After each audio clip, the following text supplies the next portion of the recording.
mbali sana, mimea wanaitaka, upande tu pole pole, usije ukakungua. Tuiungeni mkono serikali kwenye hili, tutengeneze miungano, tuseme tuko tayari. Asante chairman of... Isn't it? Because this cashew farming and all the other farming activities that we undertake, sustainability, that is what we are talking about, isn't it? We want the next generation to take over from us, to take the subsector or the sector even to greater heights. Kwa hivyo vijana mpo mko sawa? So asanteni sana. Let me take this opportunity to welcome you to the next session. I know we have talked a lot about the production, the productivity, the research, the varieties, what we can do with our own the old orchards. We have really talked a lot about that, and we will continue engaging because, as we were told, we still have the experts with us. But we are now entering another session that is on value addition, as you have been told by the MC. A very key area when it comes to cashew production, because as a country we are not doing well. The statistics have been presented, a lot has been mentioned. We are not doing well as a country in terms of processing. Yesterday we were told our capacity is 38,000 metric tons, if I got the figures well. But we are only producing around 7 to 8,000, 9,000 metric tons. Actually, it was confirmed that in 2025, the production declined to around 7,000 metric tons against a capacity of that 8,000 metric tons. And that is what we want to engage on this time. We have 3 panelists for this session and 2 presenters for this session. I hope it will be an interactive, a very interactive session, so that we come up with the strategies on how to overcome this challenge. I know even as a continent, we may not be doing very well in terms of processing. Some countries, of course, like Cote d'Ivoire, it was mentioned, are quite ahead of us, and the others, but generally the continent is not doing very well in terms of value addition. This morning it was even mentioned that even the biggest producers, Vietnam, they rely on materials from the other countries, and I think we must also be taking as a continent some of the raw cashew nut to those countries. So with us, if we want to increase job creation, if we want to improve incomes and livelihoods for our farmers, this is the way to go. So we have 2 speakers, and I think without a lot of ado, I will invite the first speaker from ACA, African Cashew Association. Those who are with us yesterday, we earned the MD of that organization. I think it's an organization based in Ghana. That's the headquarters for ACA, African Cashew Nut Association. So we are still privileged to have again a representative from that organization talk to us about our topic is cashew processing for the future, from survival to sustainable. Let's do away with the survival. Let's make cashew production a business that our youth can engage in and get employment, and a business that is able to improve our livelihoods. And let me welcome the first speaker, Madam Rain de Hod. I hope I've pronounced it well. welcome, Madam. She will make a presentation in that area of processing and survival, survival to sustainable growth. Welcome, Madam. Thank you very much, Mr. Moderator. My name again is Rende Ode, and I'm coming from the African Cashew Alliance, just to correct that, African Cashew Alliance. And then probably in the room, you are asking yourself, African Cashew Alliance, ACA. So ACA was created in 2006 as an association for African and international businesses. For the interest is to promote globally competitive African cashew industry. So that is what African Cashew Alliance is about. And then we have our mission. Our mission is to have a sustainable African cashew industry that delivers competitiveness, value-added product that secure profitability for all actors in this room. And then we do that through 4 pillars. So our first pillar is communication and networking. Our second pillar is sector organization. Our third pillar is to facilitate food safety. And then the last pillar is business support and technical assistance. So this is a bit of African Cashew Alliance. So I don't have it in my presentation, so I just wanted to share with you what African Cashew Alliance is. Now let's move to why we are here today. So here we have to talk about cashew processing for future and for survival for the sustainable growth. This is why we are here today. So I'll share few knowledge or learnings with you, and then we take it from there.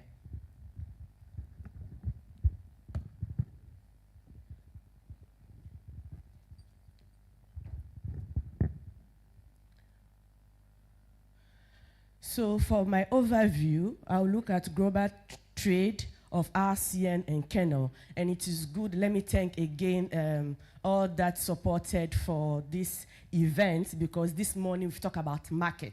So it's already good. So I don't need to waste much time when I present, because we've talked about market already.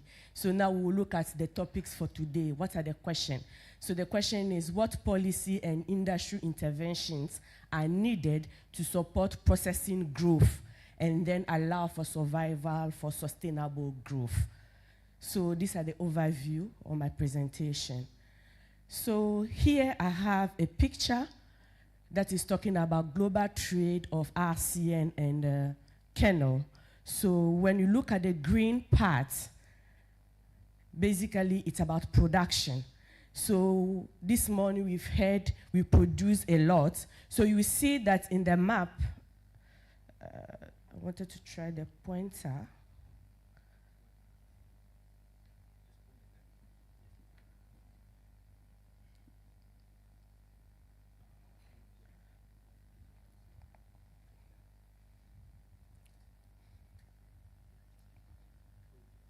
The pointer.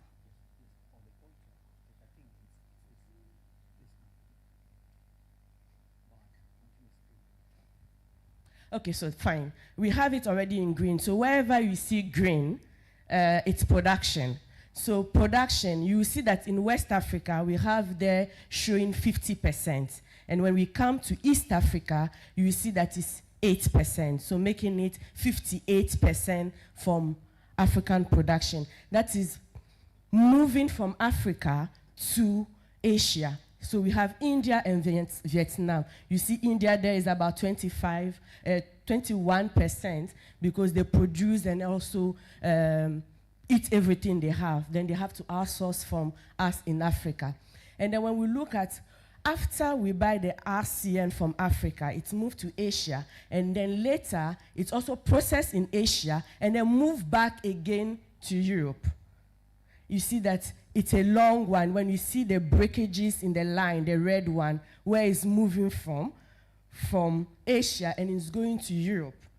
So you see that it's a long chain. So this is a bit about what is happening when it comes to RCN, and then also the kernel that you see at the end of the day. And today in Africa, we want to promote local consumption. So we have to look at processing and then also the consumption locally. So when we are looking at policies and then regulation, so I have policy and regulation changes contributed over time. So let's look back up to 2018 there till now. What has happened to the sector? And then here you will see we have a lot of policy drives from countries, from different countries. You will see that in Ghana, there are some levies in Ghana. And then when you go to countries like Burkina Faso, Benin, where there's an issue of band, in Benin started in 2024, and then Burkina Faso is just a temporary ban. It's not really a full ban, where they allow processors to also buy the product so that they can process. And then we have also seen it last year and this year also in Côte d'Ivoire. So these are some policies that are there. You will see in Senegal, there is also an export tax. And then in Ghana, you see in the presentation, is talking about RCN ban. But that is not really the big discussion that they are going to ban it totally. It's also just to do like maybe what we are seeing in Burkina Faso and also in Côte d'Ivoire, to allow processors, local processors, to have the raw materials so they can produce. Sorry, they can process. So this is a bit, so let's move to the question that we are here today. When we look at what are the policies, interventions, and then I'm talking about growing domestic production of RCN, especially in Kenya, to assure sustainable supply of RCN. I think we had it in the discussion yesterday. We've had it also this morning. We need to grow the RCN locally. And then also, the second point I'm looking at is government should invest in warehousing to facilitate supply of RCN to factories. So after we grow the product, we need to keep it somewhere before we process it. So the case, I've put a bracket there talking about Tanzania. So we have to learn from our neighbors just close to us. And then it's good today we talk about youth, Gen Zs. So this is also what government can do. Creation of enabling environment that allow addressing challenges in areas of logistic, energy infrastructure, and access to finance. And then the examples still again are neighbors, Tanzania, the free zone they are having. So here also to enable more job creation, and if government supports the sector. And then also when it comes to finances, we've heard it this morning, that it's difficult to get funds to support the industry. So also the interest rate sometimes in Africa is very high. So we need to look at how the financial institution can also support the sector. Another point we are looking at, authorization of cross-border trade. Kenya should engage Tanzania and Mozambique through the CICC. The CICC is Consultative International Cashew Council, for those that don't know. The head office is in Côte d'Ivoire. They have about 12 member countries. And then I think in East Africa, Mozambique is part of it. So we can also see how we can engage Tanzania and Mozambique through the CICC to enhance regional discussions. Another point I'm looking at is also the need to enhance food safety and compliance with emerging EU standard, the EUDR. So food safety, I think this morning we've heard about food safety. If you want our product to be out there, we have to have good safety. I know the auditors are here. They've also shared their contribution this morning. And then today we are talking about EUDR. It's true that it's not yet in our sector yet, but it's discussion that are coming up. So we need to learn about it, the regulations. Another point is about technology. It needs not for profitability only, but also for competitiveness and then sustainability of our processing.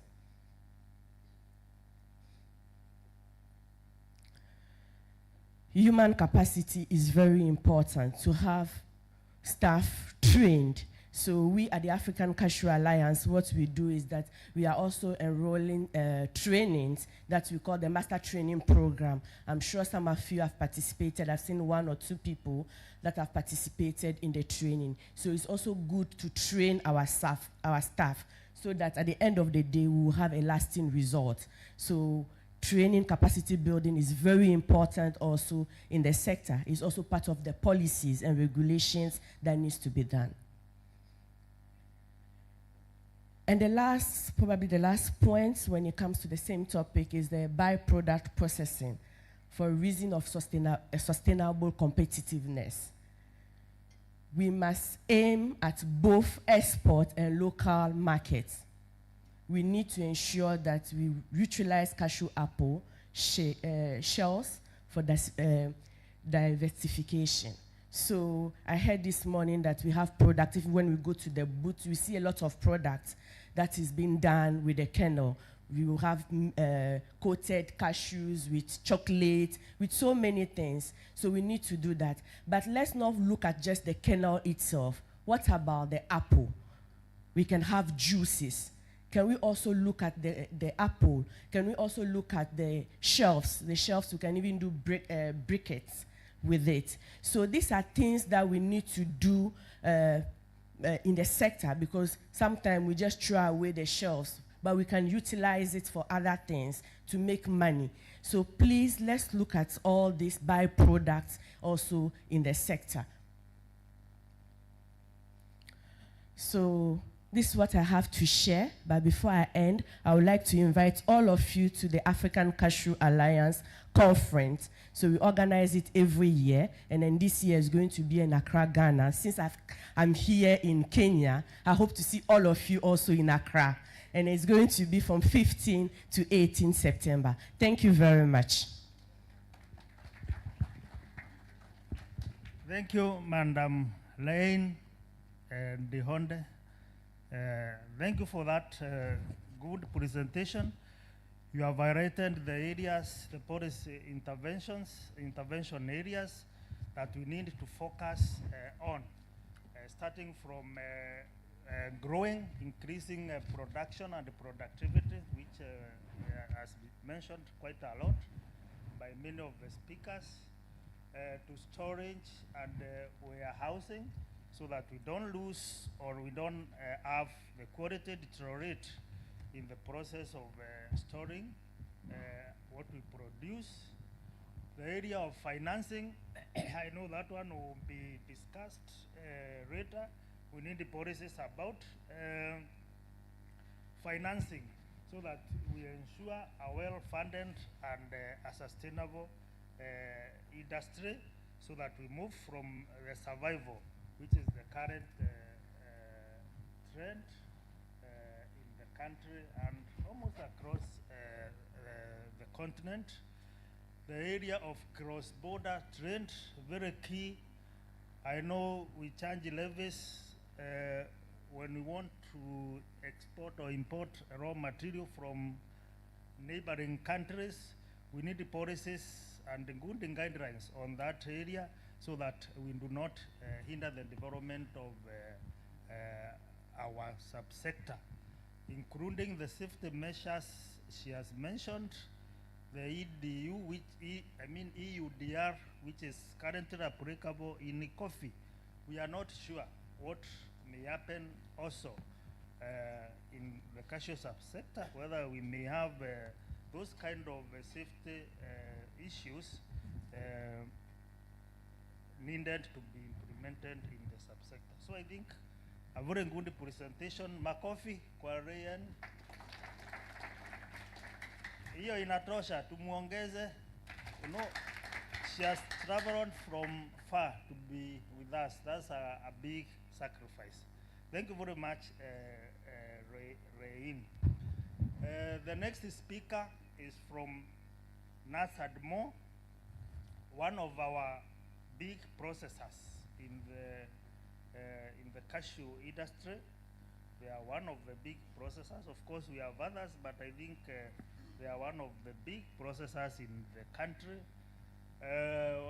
Let me take the opportunity to welcome them. We have two speakers or two presentations from Dance and More, Shushil.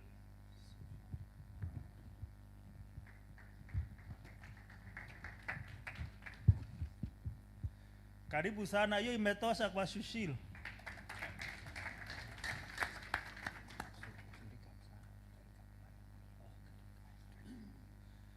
Karibu sana. Asante sana. Myself Shushil from Nuts and More. All protocols observed. Today I will like to highlight all the challenges in the industry, cashew industry in Kenya, so that we know where we are. The way Mr. Professor from Tanzania has highlighted, we are in dreams, where we want to fly from day one when we don't know where we are. So first we need to understand where we are, and for that I'm highlighting the challenges within the system, within the Kenyan policy system.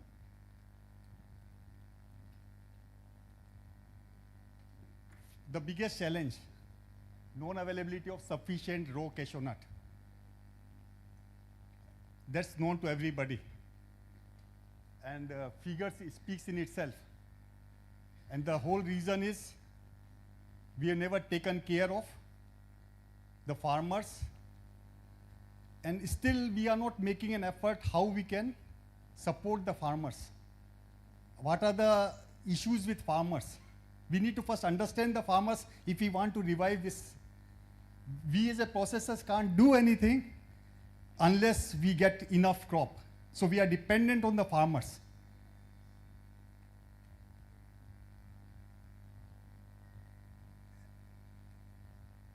I'm just putting a slide where I'm showing, I'm just reviewing, putting the summary of the AFA. All the figures are of AFA, where we can see they have estimated 2 million farmers in 2022. And I am sure more efforts were done to put more seedlings. So there must be more than 2 million, now maybe 2.5 to 3 million seedlings. But there is no statistics any further. How many? 2022 was also 2 million, and today also when we ask, we talk of 2 million. It won't make sense when so much efforts are being done, but not recognized.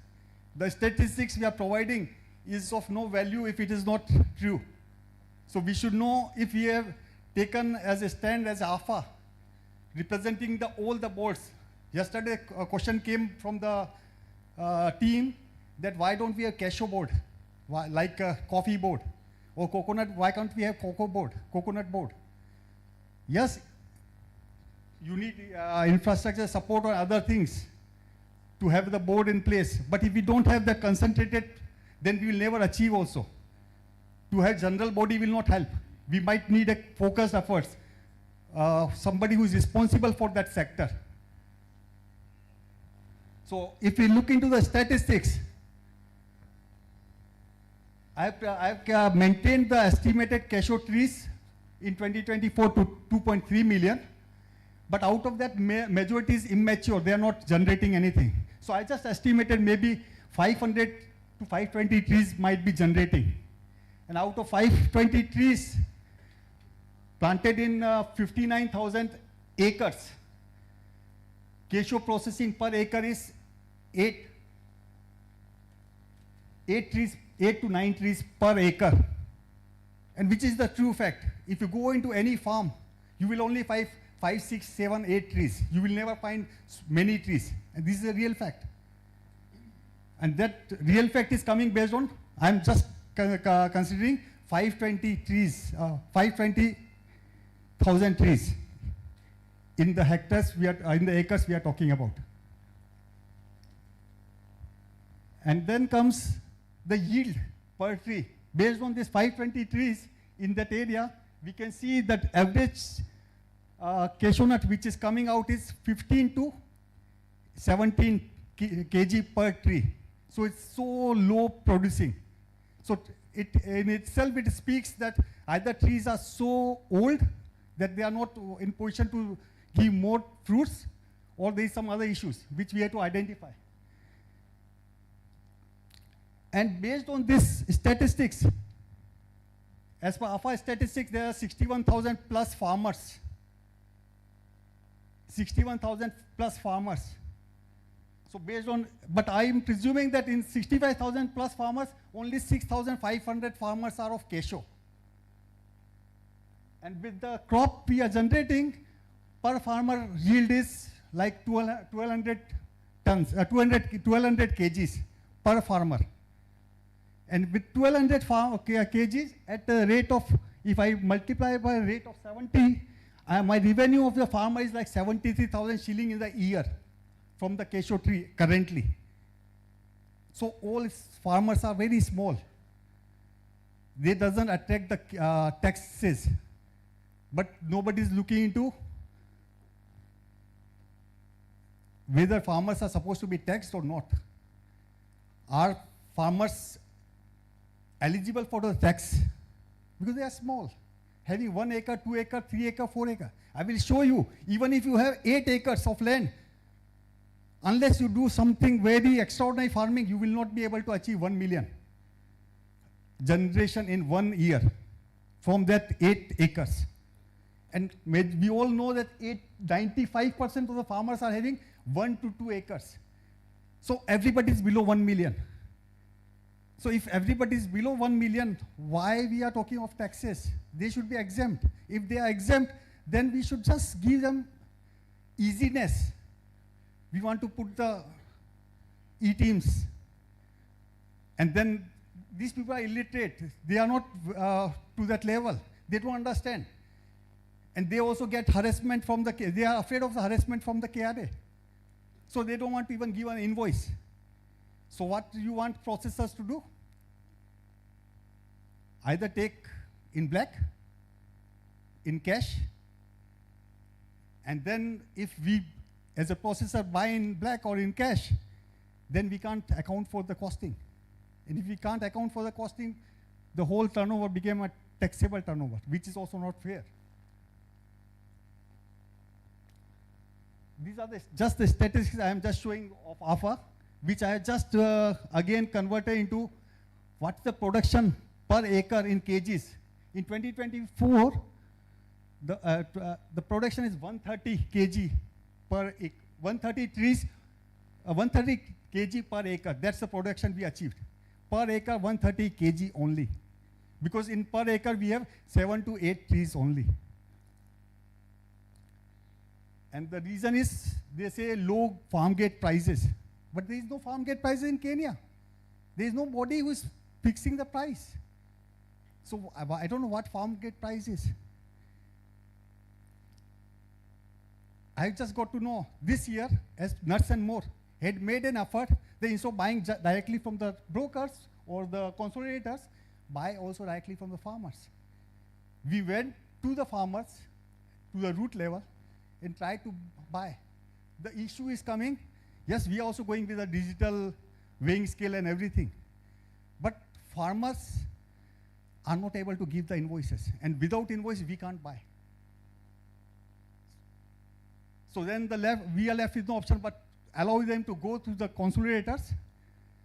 And when they go through there, then we don't know what they are getting. But when they are buying, taking from us directly, we are paying them 65 to 70 shilling, depending on the quality, or even 75 shilling. Our average buying price is 78 shilling, which is not bad. But farmers are not getting. And farmers is not getting because of the information gap, where somebody has to now come up as a body or as a whatever to give the information that yes, we collect based on the quality. If you give good quality, you will be paid best. We have paid for the quality up to 84 also. So it ranges from 70 to 84, depending on the quality. But average, we have got 78 shilling. Even last year, we have paid up to 91 shilling also. It's all depend on quality.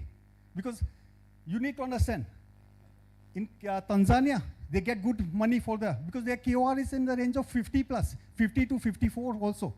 In Kenya, our KOR is 42 to 45 average. So our conversion ratio in Tanzania is every 3.5 to 4 kg, you get 1 kg. So processor only going for 3.5 kg to get 1 kg. But here in Kenya, 5.5 kg to get 1 kg. And that 1 kg has so many grades coming as a final produce. So you are right, when you go to supermarket, good price, good on the shelf, you see, 1400 shilling per kg, the good quality. But you are only looking into that one grade, but there's 23 more grades down, where brokens are also generating, mould comes with molds also because of the moisture. When it was not taken care at the farmer's level, then these things are happening. And based on the quality, then they are not getting the money. And as a processor, we cannot overpay when we know our recovery is in 5.5 kg, we get 1 kg. So it's not farmer's fault. They don't understand it, so they don't care of the trees. Whatever comes, they just bring it. And this is the statistics of 2023-2024, where we have seen, as per AFA, the production declined from 8.9 to 7.8, almost 13% decline due to reduced acreage and impact of pests and diseases. And because of slow production, majority of the processors have closed down or about to close. We have a capacity of 6,000 metric ton. And the total produce of Kenya is not 6,000 metric ton. And we are not alone, there are many others, but it's small. And we have to compete with them. Now I am highlighting some tax inconsistencies which is within our, when we want to sell, we are EPZ. The question is, why invest in Cashew? Pardon? No, it will take time. It will go long. It will go long because this is a concern of them. If they don't understand this thing, it's no value. Okay. Now just imagine cashew shells. On the cashew nut, RCN which farmers bring to us, 0 rate, because it's a agriculture product. But the moment you remove the shell has a tax of 34.6%. Husk, the skin, 34.6% in Kenya. And you had done nothing, just steamed it and removed it. And now you paid 34.6. It doesn't make sense. Yes, you charge tax when I change this shell into briquettes or I do CSNL oil, then a value addition has happened. You charge, it's okay. But when I have not done value addition, and there is no facilities available for value addition, why I should pay 34.6%? It's not me paying. The person who is buying from EPZ has to pay. Like Kenyans, all the Kenyans, because I cannot export it out, nobody will buy it. So all Kenyans are charged 34.6%. It doesn't make sense. Somebody has to look into it and do the necessary changes in the regulation. Unable to understand the logic of charging 34.6% import levies on Kenyans on buying processed waste. It's the waste used as a fossil fuel or animal feed. Husk is for the animal feed. There is nothing we have done. And the whole aim is to, and because it's a pollution. If we don't take, then we have to dispose of in a, so we want to dispose in an environment-friendly way where we see what's possible. And when we give it back to the farmer, to the Kenyans, they are supposed to pay 34.6%. Second question comes of e-team's invoice. You know that all farmers, I don't know, Agriculture Minister is here, right? Yeah. So they need to take it up. They need to understand. All the farmers are small-scale farmers. Small-scale farmers having less than 1 acre. And I will show you up to 8 acres, even if you have, you will not be able to make 1 million from that 8 acres. And farmer is not alone. It's a family who manage the. So you have to consider per person, the turnover is not that much.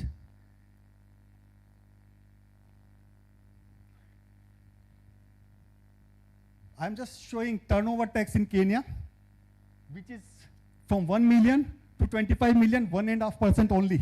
And that is final tax, no other tax. So if my turnover is 1 million, I only have to pay 15,000 shilling for the year.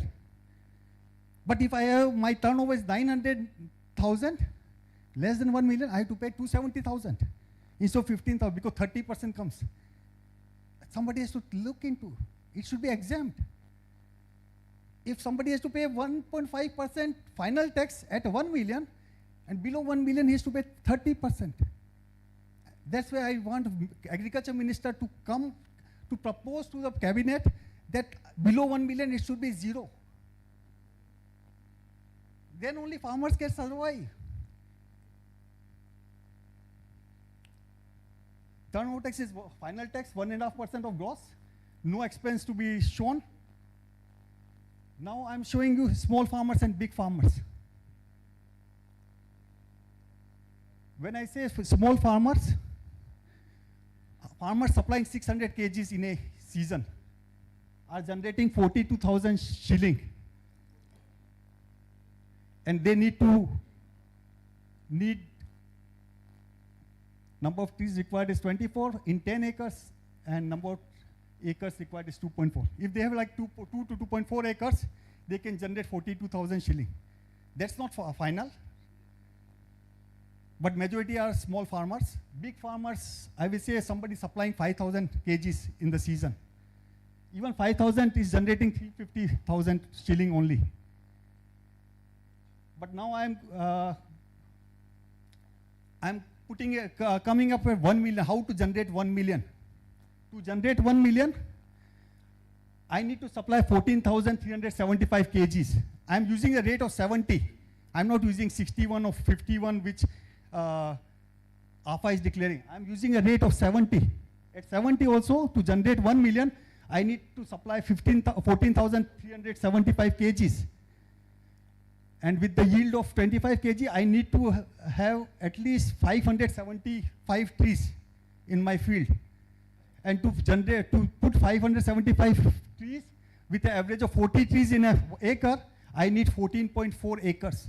Is there any farmer here who has such a big land? So principally, nobody will be eligible for 1 million, or maybe few. So then agriculture minister is to understand the farmers, we are talking of small scale farmers, 61,000 farmers. All small scale. Why can't we just review the policies of KRA and tell that below 1 million exempt, no ETMs required. And as a processor, I am paying everything online through M-Pesa. If I'm paying M-Pesa, I paid in a month 20 million, 50 million. I just pay something as a tax myself on behalf of farmer. Hello. Yeah. I think it's a very interesting presentation, isn't it? Wakulima tunaifuata kwa sababu ni kama inatugusa kwa roho zetu, sivyo? Lakini mimi naona I like those presentations. I like that data. I like your statistics. Ni kama kusomewa idadi ya wale mifugo ambao wanakufa karibu na jirani yako kwa sababu ya magonjwa fulani, sivyo? Wewe kweli haya unaashiria kwa sababu ndio ukweli. Huu ndio ukweli anatueleza, sivyo? Lakini sasa tulisema tunataka tubadilishe hizi slides. Uwe ujumbe ambao utawafikia wale ambao ni walengwa, wale ambao wanatakana kuchukua ile hatua. Si tumepata malilio haya yote? Kweli hizi ndizo shida zetu tuko nazo. Lakini itafikia wale ambao wanatakana wachukue hatua kivipi? Kweli wale ambao tunasimamia serikali hapa tunayasikia, tunayapata katika slides. Lakini vile ambavyo ujumbe utafika kule, labda haututaufikisha kama vile ambavyo mwenyewe ameweka hivi kinagaubaga, sivyo? Sasa nataka tufanye hivi. I'm just proposing something. They are very good slides. I understand ako na, unaona zile wanaita slides. Every slide has a very key information. Ni kama ile unasoma kwa Quran ama kwa Biblia, kila chapter iko na ujumbe wake pale. Zero slide, kila slide moja iko na ujumbe wake. Nataka waufanye hivi so that it makes a lot of impact. Hata sisi kwa serikali tunataka kubeba ujumbe wa wale wakuzaji wa korosho wamesema nini. Isiwe kwamba tulikuja tukakaa next year tukutane halafu tuseme tema yale ambayo tulisema mwaka jana. Hatutaki hayo. Tuko kwa serikali ya vitendo. I want us to have a very well written memorandum because I can see a lot of proposals. Kuna baadhi ya watu ambao wamelegwa pale ndio wachukue hatua. Kuna KRA, kuna waziri wa kilimo pale, kuna waziri wa fedha, kuna AFA, kuna policy, kuna sheria, kuna watu wengi tu wanaohitajika kufanya nini? Kuchukua hatua ili kweli tuokoe huu mkulima wa korosho. Na sio mkulima peke yake, hata hao ambao ni processors. Tunataka tuwasaidie, tuwapatie mazingira yanayofaa. So for us to be able to do this, I'm proposing that these slides, they are better filtered and they are processed in terms of actionable areas. Tuseme tuko na issue hapa, ili ambayo tunapendekeza ni hili lifanywe. Si umesikia akisema tax waivers mahali. Kuna kwingine amesema mkulima, waziri wa kilimo afanye hili. Kuna lingine KRA ifanye hili. So I want us to make a very properly written memorandum yenye tutaibeba. Sisi tutaibeba kutoka hapa tupelekee waziri wetu. Waziri wetu ndio ambaye atawasiliana na zile fani zingine za serikali. Yeye atawasiliana na KRA, atawasiliana na waziri wa fedha, atawasiliana na atapeana instructions kwa AFA na mashirika mengine. Nimesikia tu hata akisema anataka shirika ambalo ni la korosho. Mimi mwenyewe ndio nasimamia mashirika ya serikali katika wizara ya kilimo. Sasa nasikia ndaka tena niunde mtoto mwingine anaitwa Cashew sijui what board. Sivyo? Nani hakutaki kuwa na watoto wengi? Hata mimi labda ningependa awe pale. Lakini sasa siwezi kukaa hivyo na kusema nimemtafuta hivyo. So I want a very good properly written. It's very good data. Very good data. This is what government requires for us to take actions. And I'm very surprised that people in business, they can be able to get the right data. Data ile ambayo tulikuwa tunasema haipatikani, sasa ndio hii tunaonyeshwa moja kwa moja. Sivyo? I want them to compile this in a very good memorandum. And then you are able to filter the issues and what you are proposing. Utupatie hiyo. Kama wizara, mwaka ujao ama wakati tunapoendelea, mtuulize maswali kulingana na ile memorandum ambayo imeletwa na tulisema kuna mambo 16 tulisema tutafanya katika mmea wa korosho. La kwanza, mmetekeleza. La pili, mmetekeleza. Sasa hivyo ndivyo unatuuliza maswali moja baada ya lingine. So tafadhali, kwa sababu najua tutapita zote mpaka mwisho. Na atakuwa tena panelist pale.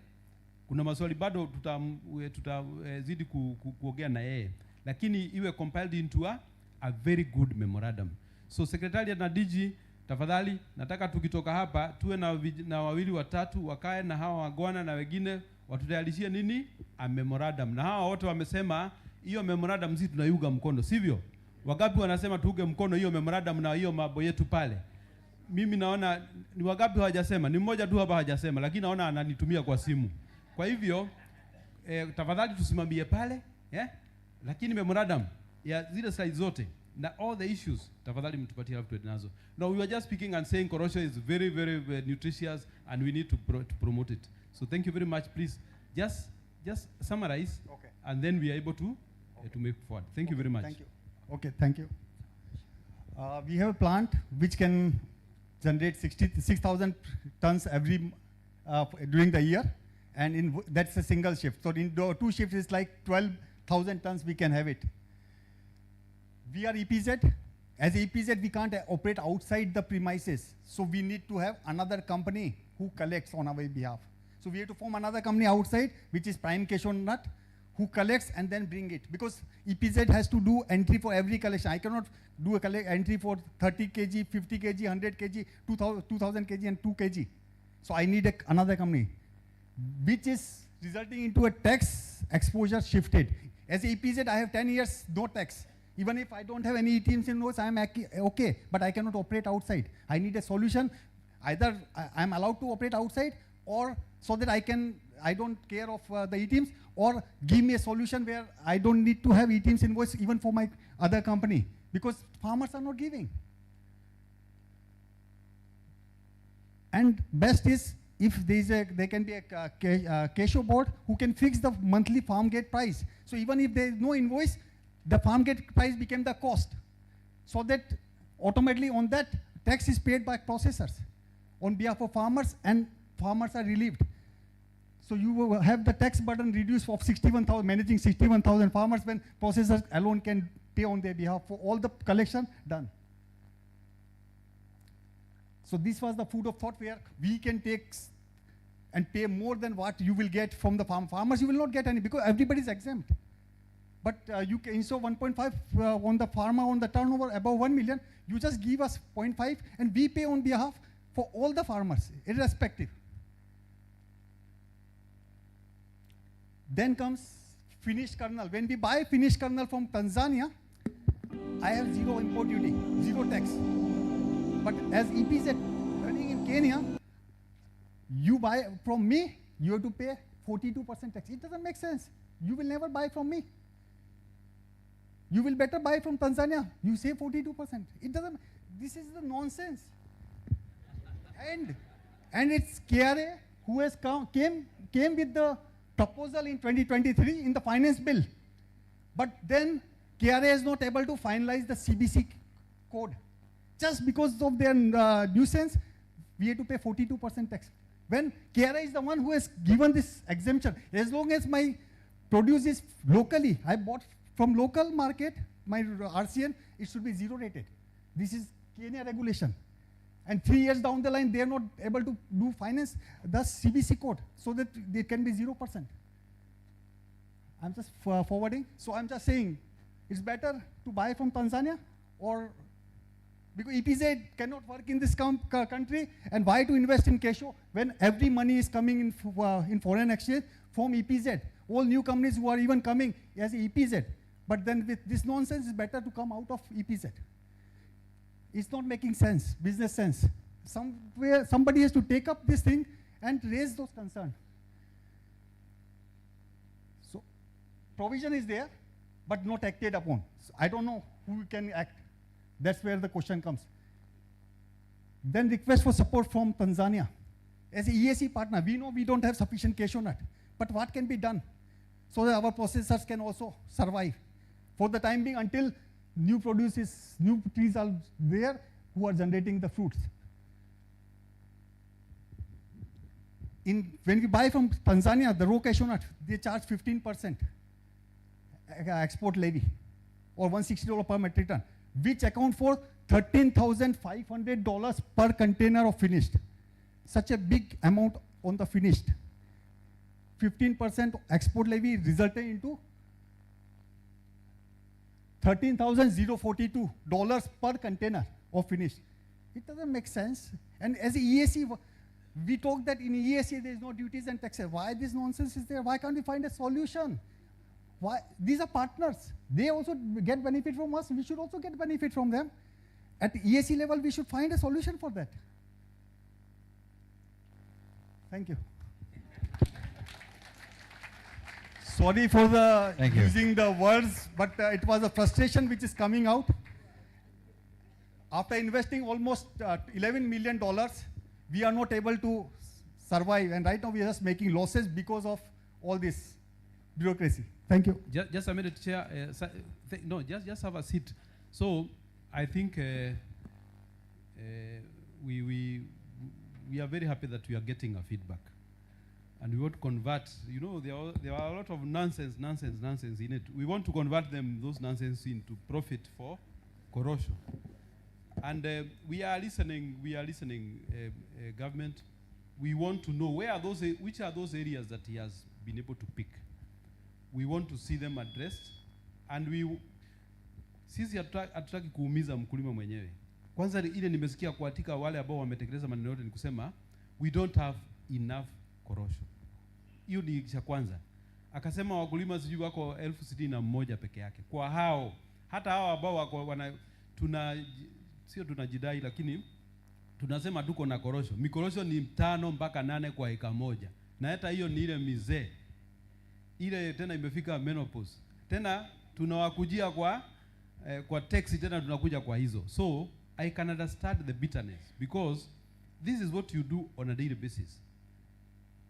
Kama kweli unaamka unakuona mkorosho wako, badala ya kuona dhamana pale, unaona kama ni madharau, ni matusi, ni kitu ambacho hutaki kuona katika maisha yako. Na umekaa hapo miaka 50. So we really will pick up most of those issues. We'll make sure that next year, God willing, we'll see some change in terms of the statistics that you have given us. And it is impetus upon us. Serikali iko na kazi ya kufanya pale, mkulima naye atakuwa na jukumu la kufanya. Lakini tunataka hiyo memorandum ambayo mtatupatia, hiyo ndio itatuwezesha kusema kweli, hapa tulikuwa tumesema tufanye hiki, kimefanyika, hakijafanyika. Nani alikuwa afanye? Kuna fedha ambazo zinatakana ziwekwe kupitia kwa bunge, kupitia kwa county, kutoka wapi. Haya yote tuyaweke bayana, ili tujue nani atakana kuchukua hatua gani. So thank you very much for being open-carded and without factual. Kila kitu, figures. Hakuna mambo ya kudanganyana hapa. Figures zinaonekana pale. So we'll work on the figures also to get the solutions for the korosho industry. Asante sana. Thank you. Thank you, Bwana Shudhil, for touching the nerve. I think you have raised very pertinent issues, and Director Wajoy has promised that you give the memorandum to reach the highest level in the ministry. So I think I now invite the panelists to join us here, so that we can discuss few more things. I start with Kenya nuts. Karibu Bwana Muinde. Kenya nut is one of the old processors of cashew nuts in the country. Tumkaribishe kwa makofi. Kaya nuts. Madam Misiwale Zingizi. Hiyo Kiswahili kweli, ina ya Kiswahili kabisa hiyo. Karibu madam, makofi kwa Kaya nuts. George Okech is from Prince Foods International. It is an upcoming SME in value addition of cashew nuts. So karibuni sana, and due to time constraints, I hope I will ask the panelists the questions, the 2 questions that we have set for you. Please be as precise as possible, give the key highlights, so that we are able to meet the time set. And I think I start with you, George.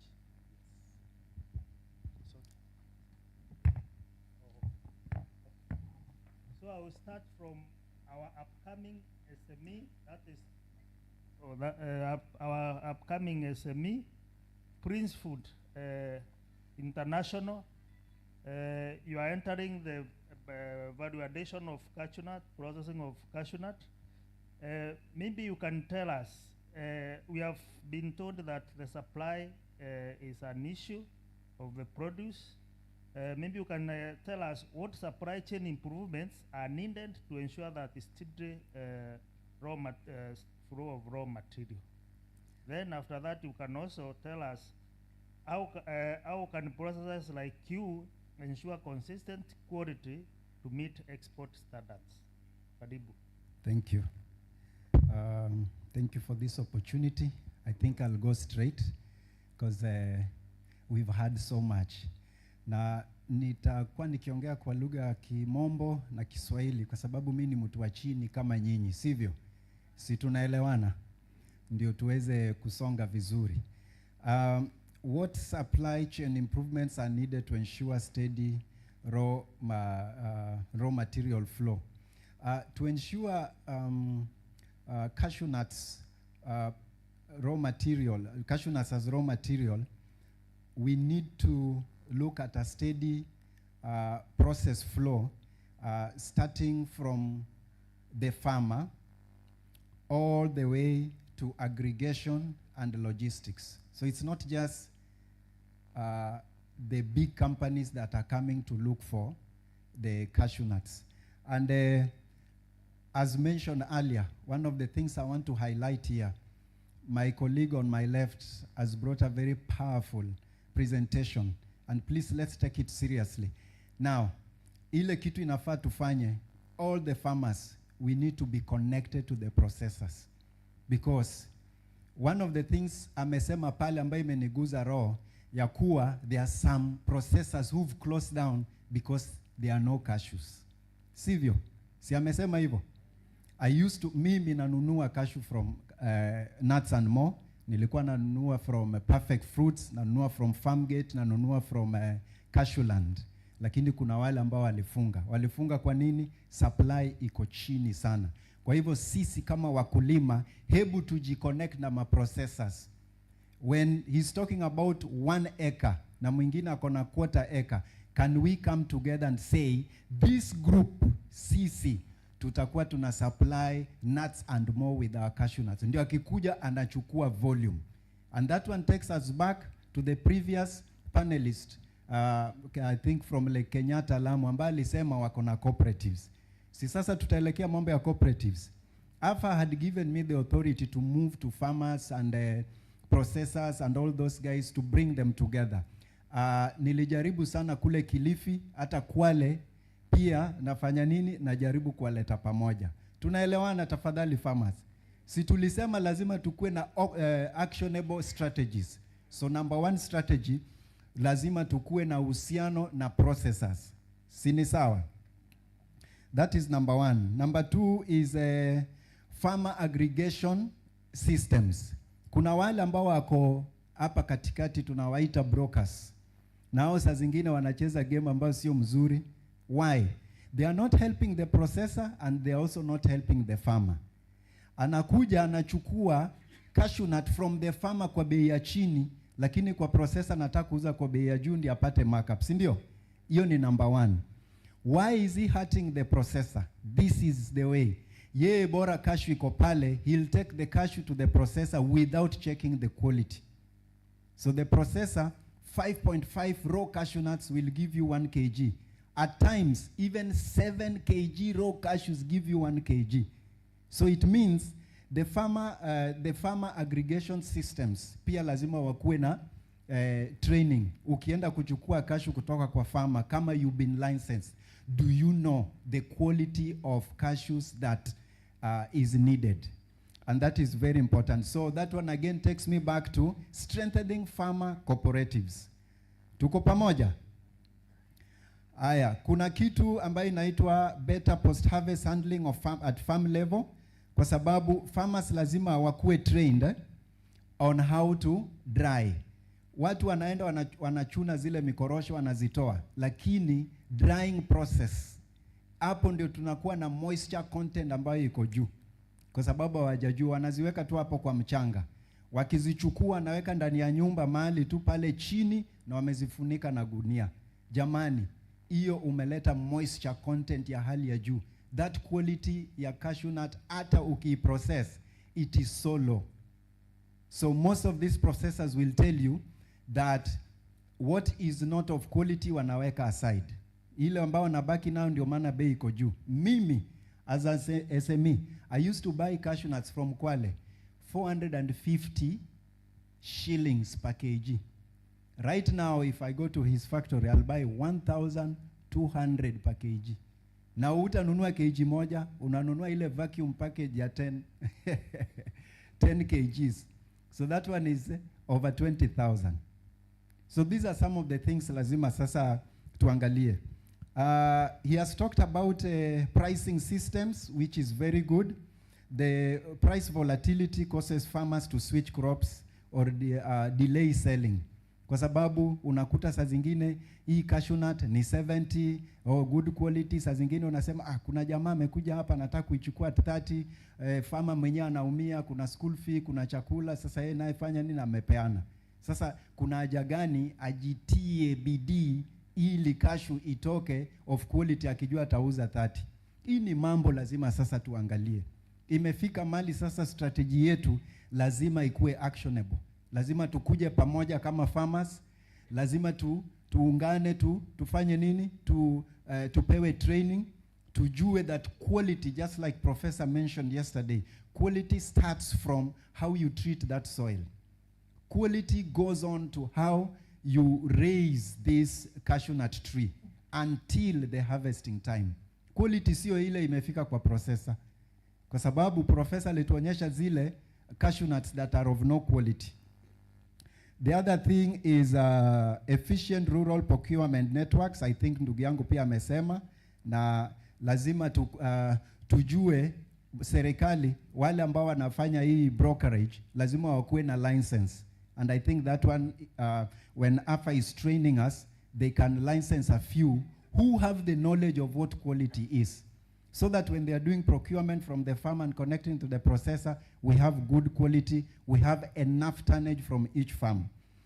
And the rest ni kama better storage infrastructure, kwa sababu wakati unapo weka cashew nuts zako, usiziweke tu kwa sababu ni safety.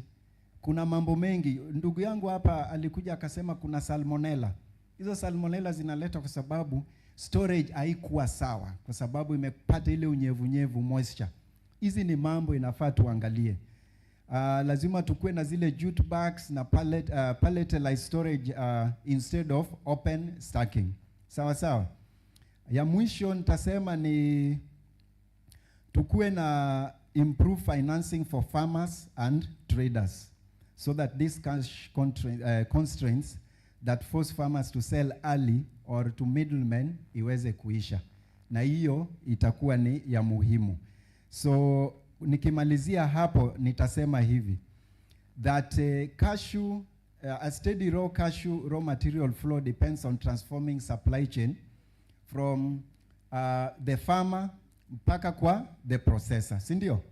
Na ni vyema tukiwa na the biggest gains usually come from farm aggregation. Hiyo ni muhimu sana. Lazima to train watu ambao wanaenda kufanya aggregation from the farmers. Alafu tukue na very strong processor and farmer relationship or linkage.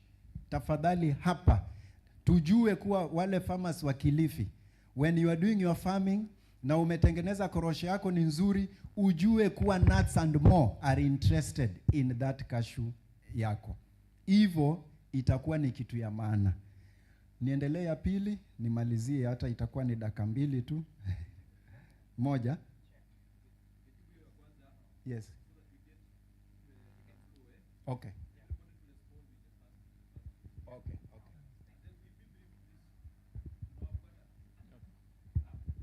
Okay, thank you. Thank you, Bwana Okech, for that good highlight. I now move to kaya nuts, an upcoming also SME or processor. And as you were told in the morning, she has gone out beyond the kernel. Most of the processing is kernel production, but she has gone beyond the kernel. So, Madam Zingizi, kindly tell us what opportunities exist in niche and value-added cashew nut product, and also how can SMEs scale innovation in product development? Karibu. Thank you so much. For me, I want to give the farmers hope. And what I mean by giving hope is that we've discussed about a lot of problems. Shida ni nyingi za korosho. But what we want to do is sometimes you start from the last, then walk backwards. Because what has been happening is people start with the normal walk from point 1 to 10. For us, we started from 10, going back to 1.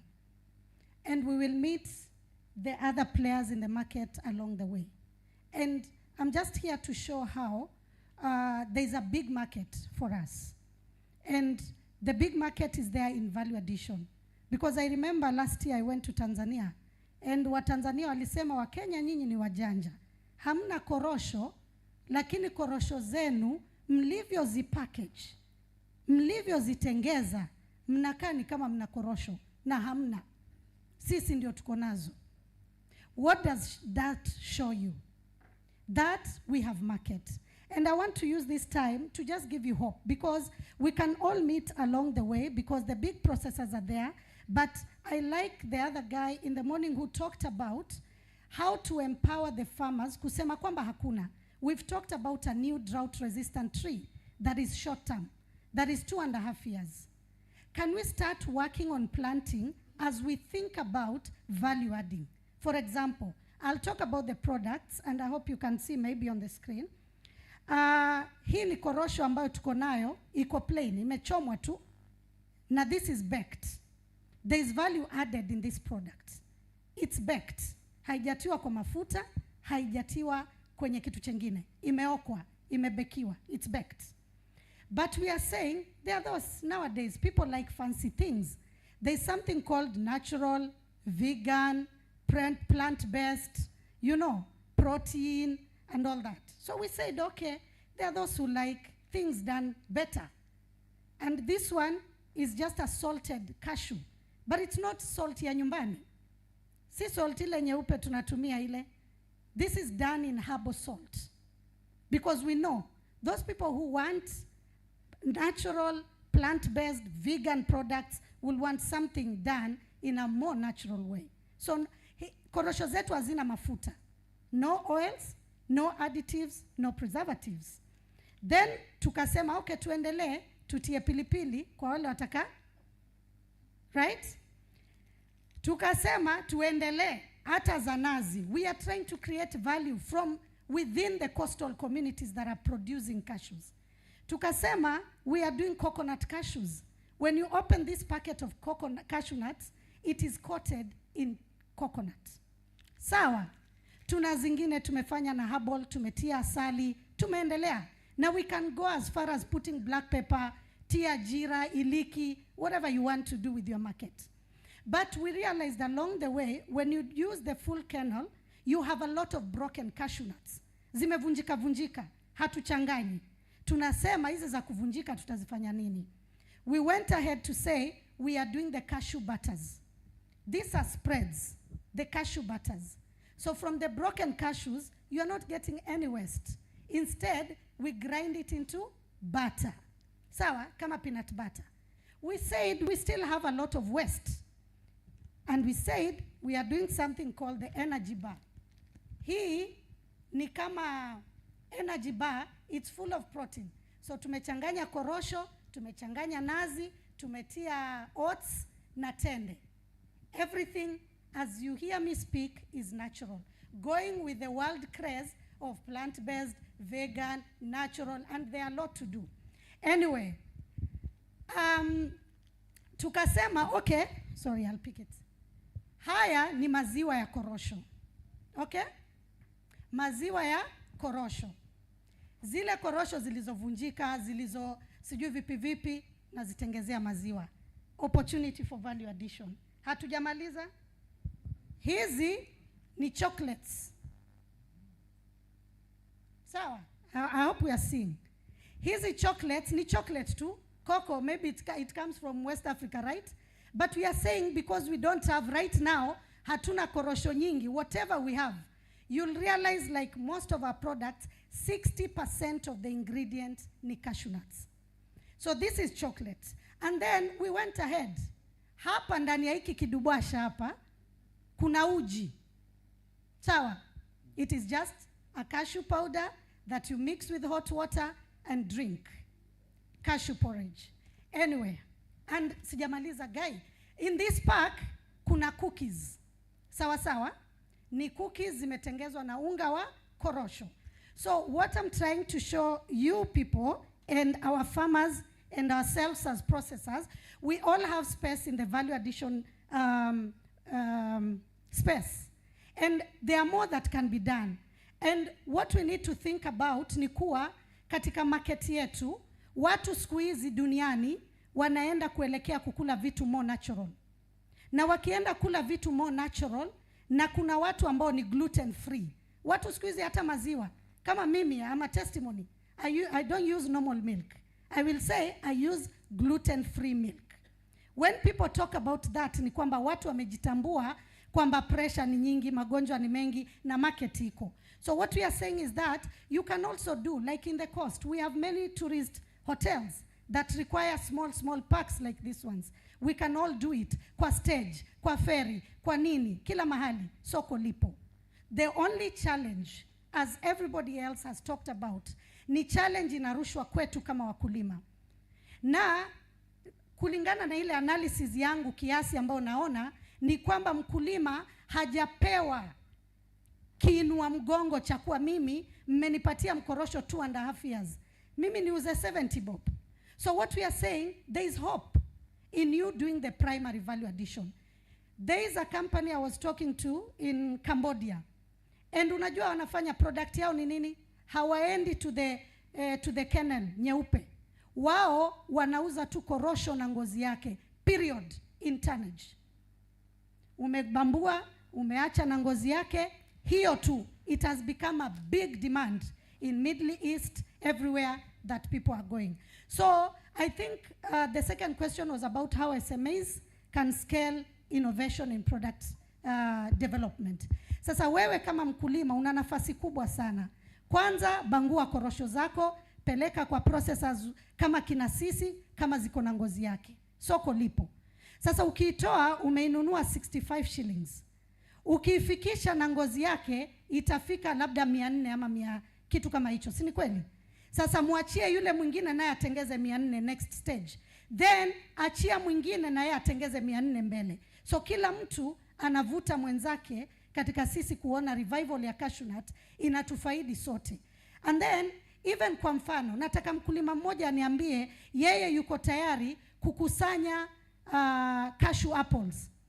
Hizo cashew apples hakuna mtu anazitumia mahali popote, lakini mtu leo aniambie mimi nitakusanya makanju. Ndio itakuwa kazi yangu tu mimi mkulima.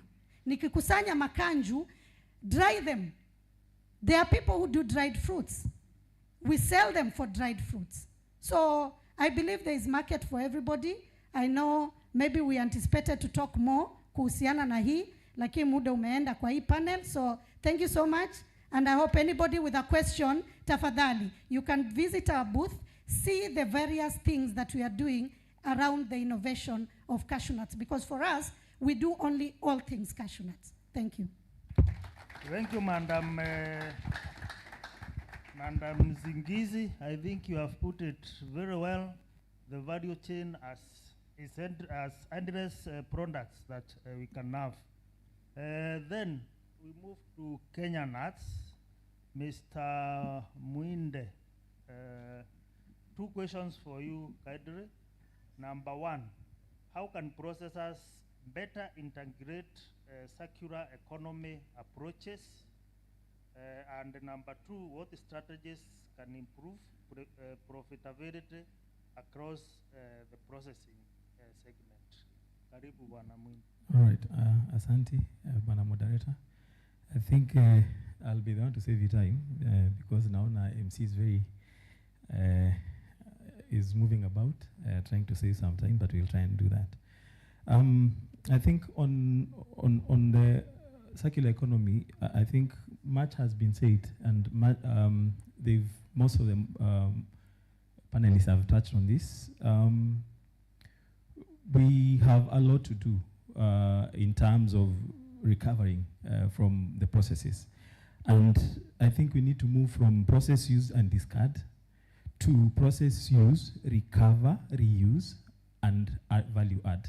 I think that is partly what the previous presenters have said. And it's very interesting to see the young guys, the Gen Zs, getting into this and trying to push for their space. It is very, very important because you are the people to move it to the next stage, where the parents, the people who have gone before you have. So I think it's for us, for you to take it to the next stage. I'll just go straight to, I think in terms of the recovery and the circular economy, it's mainly on the byproducts. we, there is a question that has been posed. Who amongst us knows of Apple, Cashew Apple processor? I don't think we do. That is one of the major losses that we have in cashew value chain. We lose a lot of the apple to waste, and there's a lot of potential. If we are able to pull ourselves together, and I know it goes back to volumes, because one of the challenges that we have is volumes. But the moment we have volumes, we will be able to pull together. We can actually have aggregators that aggregate RCN, na pia nakusanya the apples, and you're able to make use of that. If we all know that the cashew apples are able to you're able to do so many other things like apple juice, vinegar, and there's market for that. It is just us to trigger that bit and be able to pull together and have these products, present the products into the market, and there'll be good offtake. I'll go to the next one, which is on the shells. This is another bit that there's a lot of waste when it comes to cashew shells. Najua most of the processors wanatuzitumia kufanya to generate heat for drying their cashews, but we can go a step further by making sure that we make use of the shells that we generate and turn them to briquettes. Incidentally, I don't know whether you've done research in this, but briquettes have a higher calorific value than even the shells, and even better than firewood. So if we're able to pull together, we put an effort in this, we will be able to realize better output. Where I come from, we say there is no waste in cashew. It is only profit that is waiting to be unlocked. So if we are able to go that step further and convert the shells to briquettes, we'll be able to realize more profits, and this will enhance, in turn, create job opportunities for the young ones. Just to end up on the circular economy, if we don't track our wastes, we will not be able to do much with it. So they say waste that is tracked is easier to improve. So the moment you're already tracking what the waste you're generating, right from the aggregation point to the processing point, you'll be able to track. You'll be able to improve on that and get better yields. So we need circularity KPIs that will be able to help us gauge where we are in terms of this is the waste I'm getting, this is the recovery I'm doing, and this is the profits I'm able to realize from the waste that we are generating. On the profitability, I think, again, so much has been said. It begins right from procurement. The moment we aggregate better, we will realize better yields, better recoveries, better profits. We need to modernize. We need to modernize and mechanize the processes. I know most of us here most of the cashew processors do manual processing, but that is a labor-intensive activity. So what we need to do is move further and mechanize those processes for better recoveries and yields. Then we need to. I like what Kaya is doing with the products. We need to do more value addition. We need cashew nuts that are honey coated, cashew nuts that are chocolate coated, cashew nuts that have an additional product that is coming from it. Then, of course, modernizing of the products, monetization of the byproducts, which you've touched on, and then the stakeholder management, engagement is very, very key when you are coming up with this on profitability. So I like what Hafa is doing, and we are able to have these conversations, and that is what is happening today. So I think we are in a good place. Thank you very much. Thank you, Bana Muinde and Kenya Nuts. Let's do our best to utilize all the produce, the products, and the byproducts from the cashew industry. Lastly, Mr. Pandi, in a minute, kindly tell us what technologies in processing can improve efficiency while maintaining quality. In a minute, please. Yeah, Sure, thanks you. I make it very short and sweet. Okay. First of all, hi to everyone. So my name is Pandya Srinivasan. I'm from Nuts and More. Actually, technology means we need to compete with the global standard. Okay. So we already have a biggest challenges like supply with the demand is not there. Okay. With whatever we have, we need modern technology to sustain that challenges with the competitor. Now we need to compete with the India, Vietnamese, and then other like Ivory Coast. They are giant in cashew nuts. We need to fight with them means we need a very good quality, very good process control. So that's what we are doing in modern technology in nuts and more processing. The biggest challenge what we faced means it's not only cashew nut. Whatever we using for the process also became very challenging. For example, cashew nut we need to pack with primary packaging, then secondary packaging. Primary packaging is a pouch, right? Vacuum pouch you see, right? They also show the vacuum pouch. The pouch also should be a food grade material. So if you able to source the supplier, they don't have the food grade certificate. They need to give the migration certificate.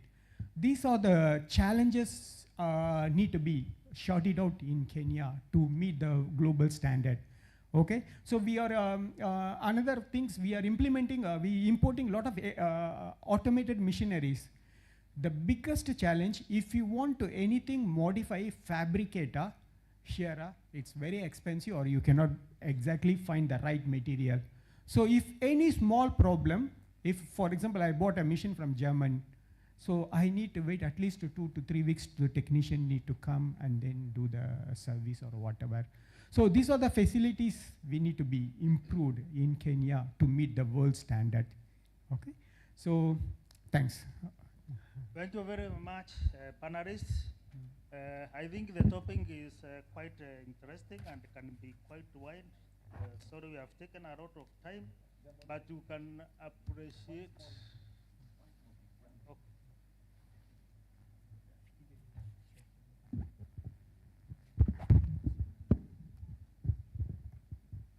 I just want to add the importance of the aggregators or consolidators. Right now we are thinking that they are making money and farmers are not getting, processors are not getting. But we also need to understand we have 61,000 farmers, all small scale, giving small. Somebody needs to go at each place, collect, and then accumulate until one truckload is ready to be moved. And that's why the aggregators' importance comes into play. So we should not just say that they are the middlemen making money. The efforts they are doing also need to be understood. And since farmers are so small, the efforts increases because they have to go to every house. So we should thank that at least aggregators are there. We should not increase the bureaucracy on the aggregators. The only thing aggregators need to understand that we in Kenya have a turnover tax regulation where you can deliver up to 25 million at just 1.5%. So small, and that's the final tax. You don't have to worry about tax.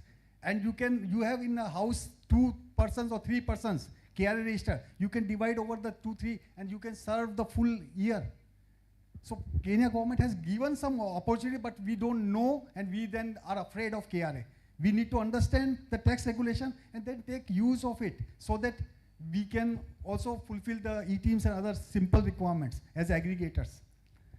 The only question comes on the aggregators, you need to understand, as long as you are invoicing below 25 million, your tax is 1.5% and you don't need any E-teams invoice from the farmers. It's final tax. So then you can even support the processors. But aggregators are important. There is a big cost because they need a big team. Boda is going to each house and collect. So we should thank aggregators and don't think that they are making money. They are also making an effort to collect. Otherwise farmers cannot bring to my factory. I cannot go to each farmer to collect. Okay, we should understand the importance of aggregators. Thank you very much. You can hear the opportunities are endless. I think we just now need to take decisive actions as a country to exploit the opportunities. Back to the MC. All right, thank you.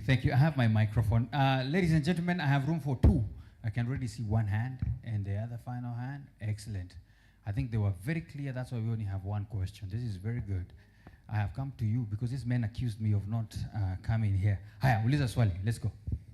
Hi, I'm Howie DeJagger. I work at One Acre Fund. I'm the Cashew Chain Value Lead. And I have a question to the panel, but also I think to all the farmers here as well. We've started aggregating cashew nuts in Kilifi, so particularly Kakanjuni and Chumani. And my question is really across the panel, and of course any farmer who wants to speak to me afterwards, what were the key learnings or what is needed to get farmers to work together? Of course, we want to get to the point where we have a good logistics